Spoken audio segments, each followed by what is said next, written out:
আমাদের ভালোবাসা সবই যেন হয় মহান রবের জন্যে, রাক্ষব ঘৃণাগুলো তাও যেন হয় শুধু প্রভু তোমার জন্য। ভালোবাসি বাসি ভালো, ভালোবাসি প্রভু তোমাকে, ইয়া হাবিবি ইয়া রাসূলুল্লাহ, হৃদয়ে গেথেছি তোমাকে। মান আহাব্বা লিল্লাহ ওয়া আবগাদা লিল্লাহ ওয়া আ'তা লিল্লাহ ওয়া মানআ লিল্লাহ ফাকাদ ইস্তাকমালাল ঈমান। সবাই বলে আল্লাহু আকবার। আমার ভাইয়ের এই সম্পর্ক দিনের সম্পর্ক, ঠিক কিনা? আমার ভাইয়েরা যতই হুমকি ধামকি দেয়া হোক, আমাদের টার্গেট হলো আগামীতে ইনশাআল্লাহ আকিমুদ্দিন বাংলাদেশে প্রতিষ্ঠিত করা, ইনশাআল্লাহ। সংক্ষিপ্তভাবে কথাটা শেষ করে দিতে চাই। নবীজির প্রিয় সাহাবী এবারে তিনি জিহাদের ময়দানে যুদ্ধ করতে লাগলেন। অতঃপর তার দিকে যখন কাফেররা আক্রমণ করলো, আল্লাহর গোলাম তিনি সেই জায়গায় শহীদ হয়ে গেলেন। যুদ্ধ শেষ হয়ে গেল। নবীজি বললেন, যারা শহীদ হয়ে গেছে তাদের লাশগুলোকে নিয়ে আসো। যখন তাদের লাশগুলোকে যখন নিয়ে আসা হলো, তখন দেখা গেল নবীজির প্রিয় সাহাবী, কালো সাহাবী সাদ সালামী রাদিয়াল্লাহু তাআলা আনহুর লাশ দ্বিখণ্ডিত হয়ে পড়ে আছে রে। আবার নবীজি সহ্য করতে পারলেন না।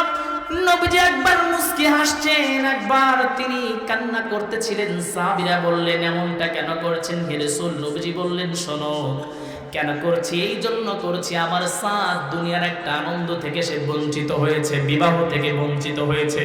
কিন্তু আমি নবীজি দেখতে পারছি জান্নাতের হুর আর গেলমানেরা আমার সাদকে তাকবীর দিয়ে আল্লাহর জান্নাতে নিয়ে যাচ্ছে। আল্লাহ পাক এই জন্য বলেন, ওয়ালা তাকুলু লিমান ইউকতালু ফি সাবিলিল্লাহি আমওয়াত বাল আহইয়াউ ইনদা রাব্বিহিম ইউরযাকুন। সবাই বলে আল্লাহু আকবার।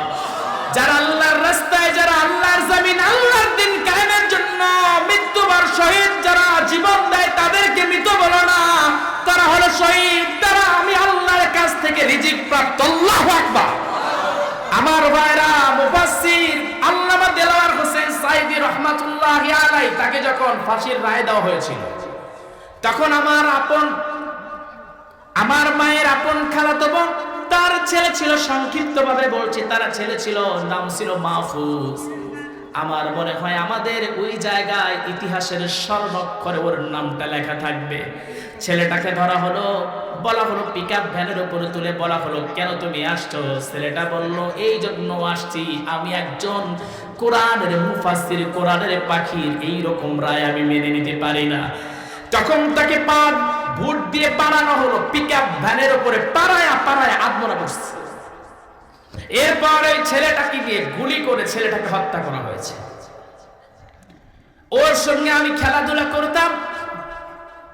যখন মারা যায় তারপরে কয়েকবার আমি ওদের বাসায় গিয়েছি আন্টির সঙ্গে দেখা করার জন্য। আন্টি শুধু বলে, বাবা সাব্বির, আমার ছেলেটা তোমার সঙ্গে খেলাধুলা করে বাসায় ফিরতো, আজকে তুমি আসলা, আমার কলিজার টুকরা মাহফুজকে আসে নাই। পাবনার একটা প্রোগ্রামে গেলাম, একজন বাবা চোখের পানি ফেলে ফেলে আমার কাছে কান্না করতেছিলেন।